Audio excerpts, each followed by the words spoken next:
Hello and welcome to another episode of 1000 Actually Fun Books, where we are looking to find the best of fun books in all genres. And today we're going to review the book Her Hidden Genius by Marie Benedict.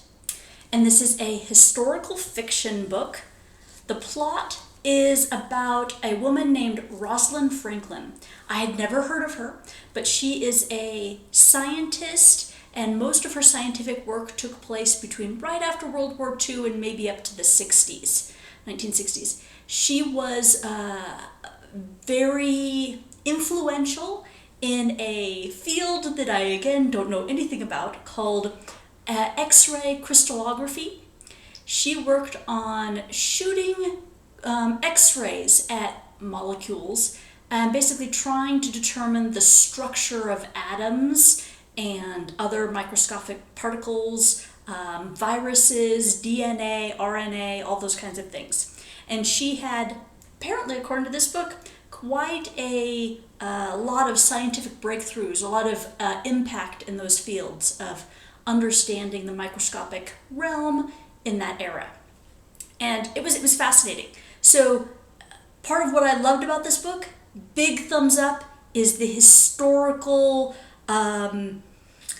just the revelation of what was going on in this very unique field at a unique time period. It was fascinating. It was amazing. I'm really glad I read the book because I learned things I knew nothing about. I didn't know that I didn't know, that kind of stuff. This is going to end up being a highly recommended book for people who like to learn things about history. That is the main reason I would recommend this book, about a woman who really deserves a lot of recognition for, it sounds like, her work in these fields, and she isn't otherwise really, nobody knows about her. The plot, okay, coming back to the plot. It starts with her in Paris. She's British. And it's after World War II. She is Jewish, her whole family's Jewish, and so there's kind of that historical tension in Europe during the post-World War II era of, there's the echoes of the Holocaust there, although she herself was not impacted, her family was not impacted, but it's still present in the atmosphere there. The author did a good job of that, being very cognizant of her Jewish upbringing and how that would impact her in various areas that she went in her life. It's also an era where women are not scientists. Like, this is very much a weird thing that she is a scientist. Her family completely disapproves. And so she is striking out into the man's world as a woman without a lot of support. And you can see that in a lot of areas of that bigotry and chauvinism that really tries to push her down in a lot of areas. And that is one of the threads throughout this book, is her overcoming that or not overcoming that. I mean, there are several areas where she struggled and did not prevail, where somebody else took credit for her work, or she does not get the title and pay that she would have gotten if she had been male. So there is definitely a lot of those threads of how a woman in that era struggles to be a professional, despite how brilliant she was. And you kind of go across and learn a lot about that as a historical component, and then her work specifically. Very, very fascinating stuff. I also loved Rosalind herself. So the author depicts her, I would almost say, as a mother of an autistic child, as someone who's almost autistic. I'm not sure whether this is a good depiction, like she actually was this way, or whether it's just the way the author ends up writing. But she comes across as somebody who's not terribly socially aware, maybe socially blunt would be a right way of putting it, or socially oblivious in a lot of ways. It really reminds me a lot of my son, who's autistic, like I said. So it's so she might have been, somebody who, it also could be, I know, not autistic, and just the idea that highly intelligent people tend to lack social awareness in some respects. And so it could have just been she is so intellectually brilliant and a very focused personality that it just kind of comes across as autistic in some respects. So there was that in her personality, and I liked that. I liked how it was written, honestly, despite the fact that it can be almost a little bit cold or a little bit harder as a reader to connect with her sometimes because of that, disconnect with her emotions or the emotions of the people around her. So that's kind of interesting, but I liked it. I liked her personality. So she, like I said, brilliant, socially unaware. She's also determined. She's very driven. I mean, obviously, as somebody who's in a field that faces a lot of disapproval, she discarded that and she was like, I am going anyway. I'm going to do this. I'm going to devote my life to science.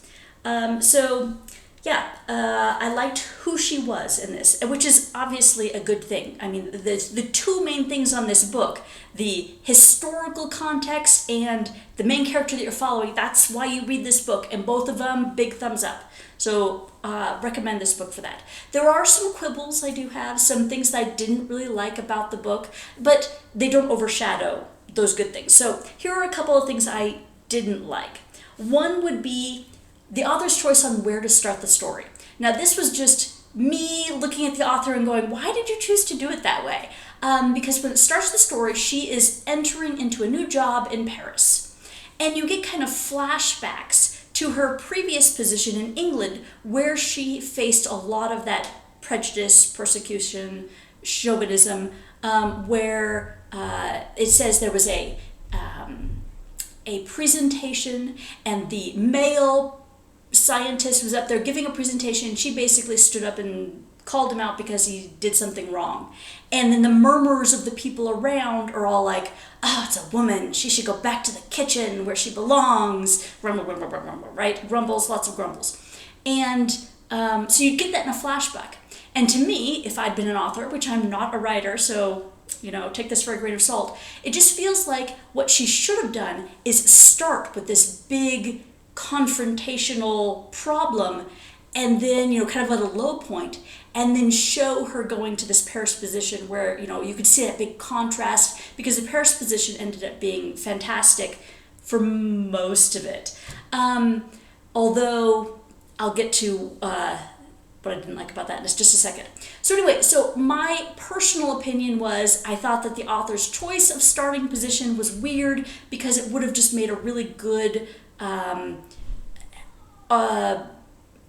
writing if she had started at this low point with a dramatic confrontation, to really draw you in, kind of a good starting point, and then gone upward to show that, like I said, that contrast. That's just me. She chose to do it instead in flashbacks, which is the author's prerogative to make her choices that way. Okay, another thing I disliked was the author's depiction of Rosalind, why she left Paris. So she was at Paris, I don't know, something like 2 years, and did a lot of stuff there, and then ended up going to a different position. But the reason behind this, and this is a little bit of spoilers, I am going to give you some spoilers for this story to kind of give you context here. So, but this is, at least this part is kind of at the beginning, so it's not that big of a spoiler. Anyway, she goes to this position, and her boss, she basically starts falling in love with her boss. And he seems to be taking an interest in her, and asks her out on a couple of dates and tries to kiss her and that kind of thing. And then at about that point, it is discovered that he's actually married, and he's with somebody else on the side as well. So this is this is the kind of guy that wants all the girls all the time kind of thing, with no regard for their feelings about that. And she decides to leave. Now, the way the author does this and the way I would have done it is completely different. But I can't tell whether the author did it this way because there's lots of evidence that she should have done it this way because this is the way it really was. So the way the author did this was that Rosalind left because she couldn't handle her own feelings. Like, she couldn't resist him. It was so tempting to go with him, to follow him, to be with him, that she has to leave in order to stop herself from falling for that temptation. Now, I looked at that personally and thought that was really weird because it doesn't seem like that was actually what was going on. It seems like it was more likely that he was pressuring her to date him. I mean, he's her boss, he's in a position of power, and he clearly is interested in her. I mean, that seems like it should have been written that she was fleeing from a very awkward, uncomfortable position, not fleeing because she's so wimpy she can't control herself. You know what I mean? It was one of those depictions of her that I didn't like. I mean, it made her feel very weak, like she's at the whim of her emotions. If he but glanced at her, that she would, faint at his feet, or something ridiculous like that. And that's not really what happened, but that's the image that you get here, that she just couldn't control herself and so had to leave. Whereas in reality, it seems like it's more likely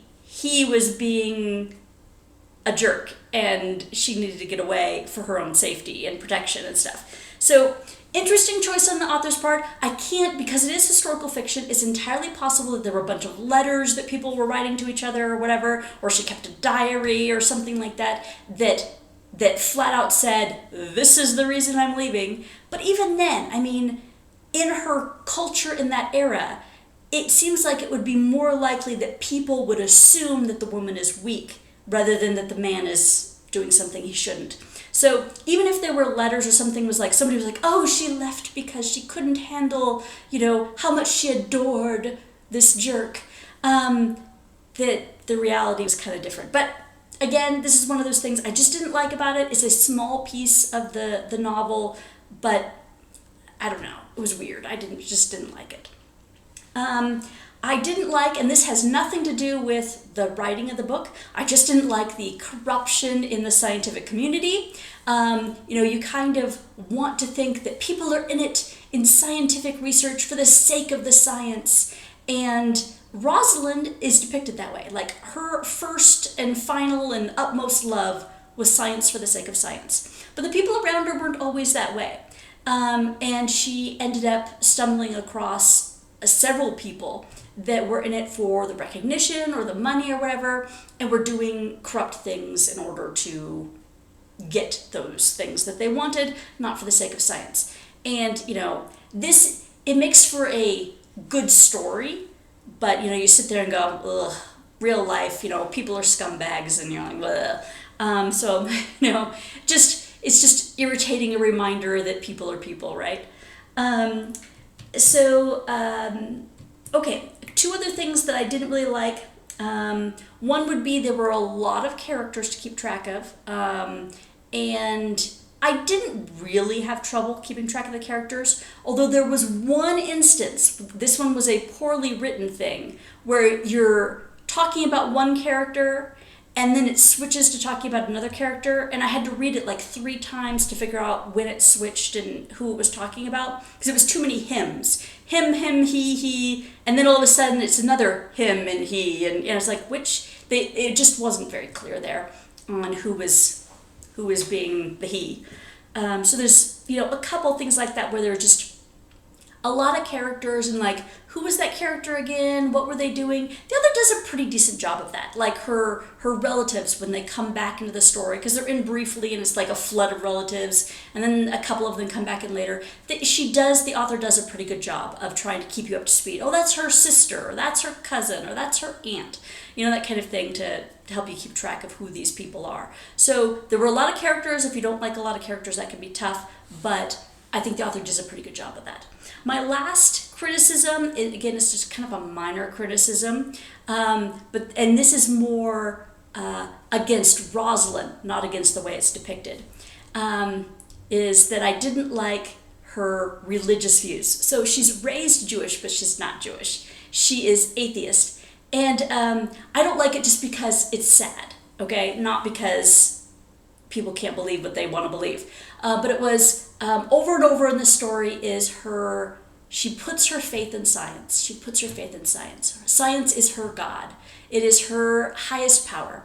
And in the end, the author even says this, science let her down. And she dies. And obviously, this is not a surprise because she was in the 30s doing this, 30s, 40s, 50s, 60s, that era. I mean, it's not a surprise that she's died. But, and the author really foreshadows very strongly, very heavily how she dies, which, if you know anything about X-rays and how they're used during that era, you can probably just guess right off the top of the bat how she dies. But anyway, I just felt very sad for her that she put all her trust and faith in science, which in the end let her down. Okay, overall, loved the book. Absolutely did. I highly recommend it. I wanted to read one little thing. I forgot. This is kind of a just one little paragraph on page 219, and it's just a depiction of Rosalind's character. I think I have a choice. I can either wallow in my anger and outrage at the injustice of the way in which my hard-won research was possibly stolen and used, or I can move forward with my life, engaging in the satisfying, important scientific work I love. My future, my legacy, my hope lies ahead of me. And so I thought that was a good depiction of exactly who she was. She faced a lot of hardship and obstacles in her life, but did an amazing job overcoming them, getting past those that she couldn't overcome. And her work was amazing. And she was somebody who, the work that was stolen, is that she had helped determine the proof for the double helix structure of DNA through her X-ray crystallography techniques. So it was pretty amazing. But her male colleagues basically stole her research and took all the credit. So, yeah. So I highly recommend it. If you like that kind of story, historical stuff, Her Hidden Genius, fantastic book. Okay, so on to part 2. I'm going to do next a book by Mercedes Lackey, a fantasy. So she has written, her famous books are on, she's done lots of series, lots of books on Valdemar. And this book, The Queen's Own, is actually a trilogy of the first books in the first trilogy of the Valdemar series. So I am specifically going to review the first book, so not the entire thing, but only, that much of this, which is the first book called Arrows of the Queen.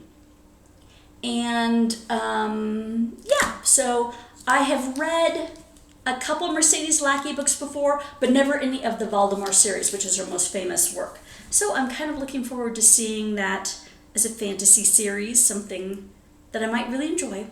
Okay, and thank you for watching. I'll see you next time.